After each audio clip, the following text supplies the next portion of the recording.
Hello and welcome to another installation of TechTalk. Yes, it is Friday and we are back. Hello, gentlemen. Really glad to see you again. Good afternoon, Matt. Afternoony. Mikey Mike, what's the subject? Well, the chat's gone very diverse this week. The topic's the big cover-up. So we're talking Kennedy assassination, we're talking aliens, UFOs, royal family, the big cover-up. Mike, That's right, isn't it, guys? I don't think that's what it means. Is that not what we know? Not this show. Oh, okay. So This is what the is the big cover-up. cover-up, guys? What's the big cover-up? What's that all about? Well, as Beyonce said, if you like it, you should put covering on it. I don't know if quite that's how it goes, but So we're talking about, is it actually worth putting the covering on it? What do we all think about covering floors after we've created that masterpiece? The do's and the don'ts. Question we get asked a lot. We also get asked. put We down. also get asked about the Kennedys and the royal family. And that too. So are you talking cover-up at after grouting when you leave the job for a period of time, or are you talking about covering the end result, or both? Or Both are a good thing to cover in this subject, I reckon, Mike. So cover up as in protection? Yes, Daniel. Floor protection. Yes, Miller. I would advise someone not to cover up at the early stages. If we were doing a two-part process on a residential area and we took it to a mechanical grout and densified and leaving it there to return for the second stage before plaster or at plaster, a lot of things can go wrong if you cover up in that period of time, because there still could be chances of weather elements coming through. It's still, got a lot of activity going on. So if you're putting timber down or plastic or anything like that at that stage where the floor's still slightly at a porous stage, and water or moisture can get underneath it or anything like that, it can trap it in, and it can leave some kinds of hydration marks or anything like that if it's not all fully covered up. I think the best protection is to leave it as is, because I know when I'm returning anyway, I've still got a metal diamond that gets put on the floor to reprofile and regrout that floor anyway. So I'm more happy with returning with the floor not being covered. That would be my advice. I can't stop anyone from covering it, but my advice would be just to leave it as is, because I know what my capability is, and I know what my tooling and my machinery can do when I come back to get that floor to where I need it to be. So at that stage, I'd just say leave it as is. Mm-hmm. If we're talking once we've finished polish, especially now coming into the warmer months in summer, if we're putting a product down which isn't really breathable. I believe you. I believe it's believable. Breathable. Once we've put the defend and the impregnated sealer down, those gases are still being released a lot, and you will see it a lot more through summertime because the heat is changing, going up and down. So what we don't want to do is trap that in, and trapping that in, things like plastic, core flute, timber, straight onto the floor will trap that moisture and won't let that impregnated sealer that we're putting in, won't let it breathe. So you're better off either not putting something down or putting down a limited amount of floor covering. You don't need to go to the excess of covering the whole floor. You might just want to put a runway of ram board down the hallway and in certain areas. So I'd be really mindful on what we're putting down and why we're putting it down. They're some of the questions I would be asking. Kurt, when you say, especially that after that grouting stage, when you're going to leave the job, then come back to it, you say if you cover it and you do get that moisture treatment or that issue or that marking and so on, what's the comeback from that? I mean, is that a whole new level of stress to try and bring that floor back? No, not at all. I mean, like I said, I'm coming back.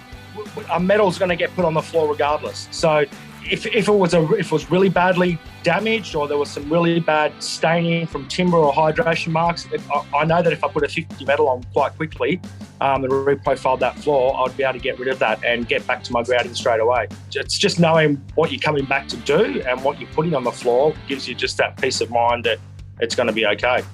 Hey, I just had a phone call from Monica Lewinsky, and she basically asked me if I can,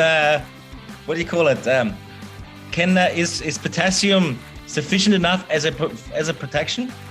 Hang on, I'll just ask her. Well, I'd say that it's not so much the potassium that's the protection. It's the mechanically. We've finished it at a grouting bond diamond, so a 120 to 160. So we've tightened that surface up. Tight profile. Yes, we're putting densifier down to harden it and give it some kind of protection, but it's more done in a mechanical process. It's not open like a 30 cut would be, or it's not open like a 50 cut would be. It's more closed up, as we know. So that's, yeah. And doing a regrout, you consider part of the standard process doing a quick regrout when you come back. 100%. But we're not talking about that. I don't know how we've shifted into grouting. We love grouting. talking about protection. Natural protection, natural immunity. Someone rein it back in. So if I'm a builder and I'm adamant, no, I must have protection. I can't, trust all these other trades. What's my option here? Obviously, we're recommending don't put floor protection down. But if the builder is just adamant, I must have floor protection, what are we going to do? Yeah, okay. It depends on what stage you're at. Because as contractors, remember, we are manufacturing that floor on site. So we have to have a really good understanding how every component has been put together and how it works. So Kurt was saying before that we've got if we're at the end of the project and we've got sealers that have gone down, don't forget that most impregnating sealers take about 72 hours to fully cure out. And if you put something on top of that during that time, like Kurt was saying, the gases are trying to emit, and that's going to build up under that layer, and it's actually going to destroy the floor, if you like, to some extent, or damage it. So, it really comes down to, Kurt's saying it's stage one. He just relies on the filthy finish he's left on the floor. But then, if we're covering up at the end of the project, we have to consider what was this floor made with. What are all the things that we have to give consideration to? Is it going to be we need to have a window of 72 hours before we put anything down, because that's how much time the sealer needs to cure out? What are some of the other different elements to this as well? It could be a new slab. It could be a house that's not locked up yet, so we've got a lot of moisture moving around the slab still. And if we happen to do like what Kurt said before, just put down a runway over that, and the concrete's maybe less than 3 months old, and we then put a runway down and we've got a lot of moisture coming in and out of the building still, then we'll actually end up with curing lines if that's been down for a significant amount of time. And then somebody might go, you know what, I am going to go and make sure that this protection doesn't move, and I'm going to take some sticky tape and stick it to the floor. How much we loving that, Kurt? Oh, yeah. Right? Not great. Again, it comes down to compatibility of all the materials that you're using. So yeah, Milan, you certainly can cover up a floor, and I can understand a builder why they might want to, but you've just got to give consideration to all of the elements that you're putting together, all the components that you're putting into that floor, and understanding what you're making as a manufacturer, and being able to make recommendations from there. Josh, quick side note, solvent-based versus water-based sealer, is it going to be much of a difference when we're talking that sort of moisture and that sort of thing, or is it still going to be an issue? The moisture is not as big a deal for the water-based, Mike. It's a good point. It's still a deal. It's still a deal. It's still a deal, but it's nowhere near as sensitive. Okay. I quite often have heard people talk about and recommending particular things like, let's say we've done our stage one, we now want to protect that. Can I put a totally works polyurethane layer down to protect that floor to then reprofile it and cut it off? Yeah, I would definitely encourage that, because it would certainly increase the cost of doing it dramatically. That's just increased my my tooling cost. Do it. I love where your head's at, Daniel. 3 coats. Because what you got to think about is, like, let's say there's other protection solutions out there, like Scudo and some of them, right? So you versus that per square meter versus water-based polyurethane, which gives you that topical layer. What are the yeses and the nos? I guess the worry I would have, if you haven't fully filled the floor and it's, let's say, 80% because it hasn't been grouted, because you're going to come back to grout, but you're now just filling that with polyurethane, What does that look like?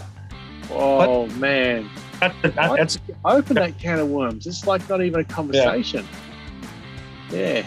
to me, it's another process. I mean, you've got to come back and essentially put a 50 metal bond diamond on to cut that polyurethane off. Not only could it contaminate the concrete and the pores and line it with some stuff that you've just added a variable that you've got to deal with later on when you start polishing it, when you start regrouting. So it goes back to what I was saying before, that if you mechanically grout it and there has been some damage done or some staining, you can put a 50 metal back on and cut. You're pretty much guaranteed you're going to be able to sort that out. So you've just added something that didn't need to be added.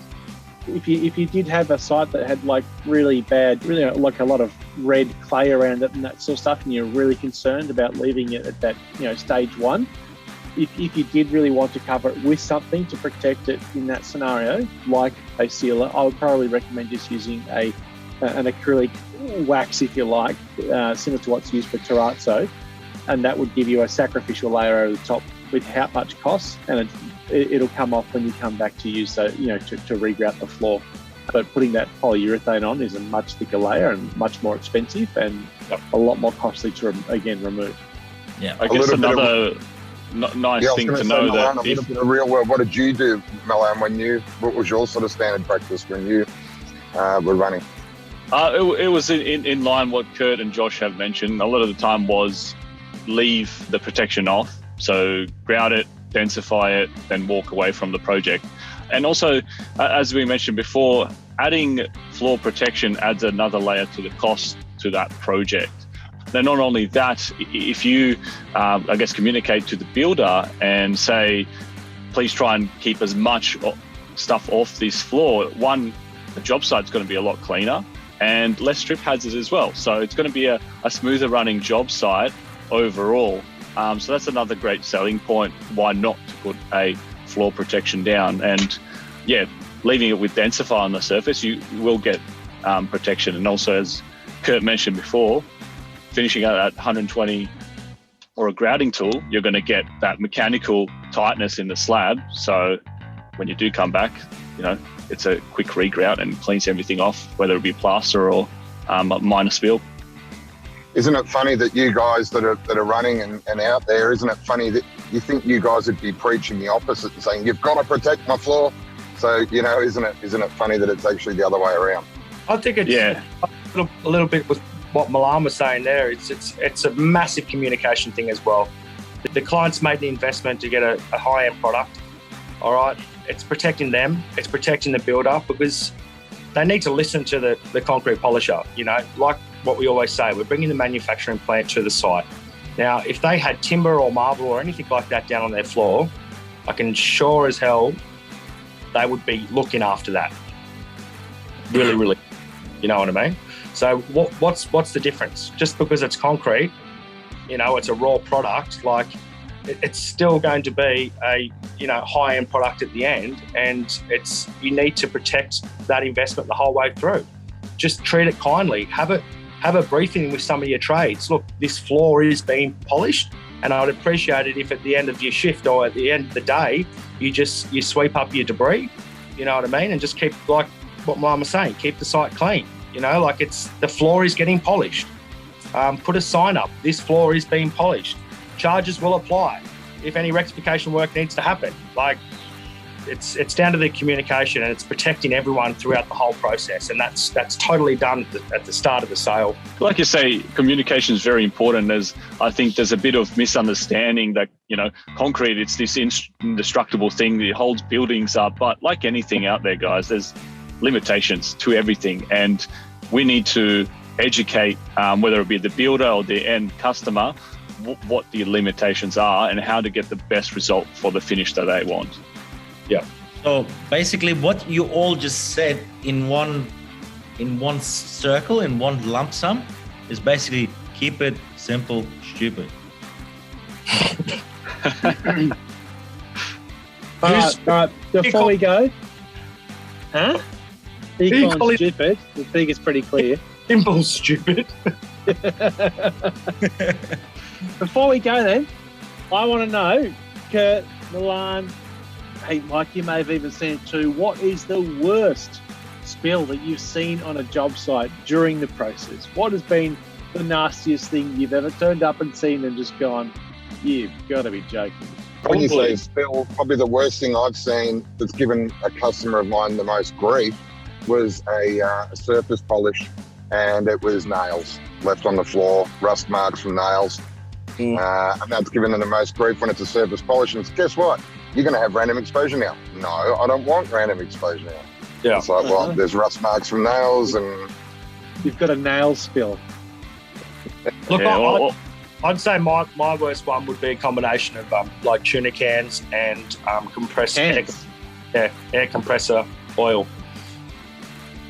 That's the majority of things are on site a lot of the time, and they can leave these slight little oil droplets everywhere, and tuna cans leave the perfect circle. Bloody plasterers. Well,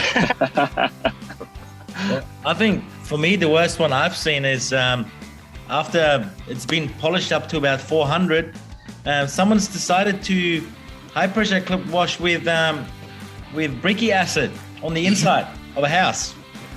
So Yeah, protected by coming through with acid later on. Yeah. I've seen that before, absolutely. Yeah, like myself, I think the rust marks are the worst. And then, particular, I guess, project was they thought they'd get it out and using a rust remover from Bunnings. Little did I know that's very acidic. So on a surface polish, didn't go quite well. So on top of that, then bleach was used and things didn't go too well from there. So Now, yeah. Remove stains with jackhammer. 30 metal grit. When we're saying about the nails and the rust marks, so Kurt, they go back to when you're saying just the other trades just doing a quick cleanup after they're finished, and look, I've been on back in the day when I was on the road, seen a lot of polishers that put up a laminated sign on the actual frame inside the building, saying just stating some of the things that can affect the floor. Like, I think it's a great idea. I think it's someone, taking a bit of initiative and put in something up that some guys might not know. Like, guys might not know that oil can do and nails can do this. But if you've got something up there as you walk in, maybe someone might read it. So it was you who dropped the nails, eh? But even with scaffolding, not having the protection on the bottom of the scaffolding, you get all the rust marks as well. There's also a bigger surface area as well. Yeah, and if there's any damaging works happening, potentially you're going to drop something or, it's going to get a bit messy, you can put a drop sheet down for the day and then just in the end of the day, just remove it. That's an interesting one. Drop sheet. Yeah. Similar to drop bears, drop sheets. So where does that name drop sheet come from? You drop it, but then nobody tells you to pick it up again. We're telling you to pick it up. Drop and pick up sheet. Keep the place clean and tidy. Good housekeeping. That's it. Absolutely. Good topic today, guys. Very, very important question. We get asked a lot about floor protection during the build, after we finish the project. Remember, communication is key. The floor does have limitations, and we also have our running Defend deal this month, so you can check that out. Until next time, guys, which will be in the new year. So Merry Christmas, Happy New Year, and until 2022. It's been a pleasure. Merry Christmas, cheers, everybody. guys. Merry Christmas, Have a guys. safe holiday. Absolutely. Cheers, boys. See you in 2022. Adios.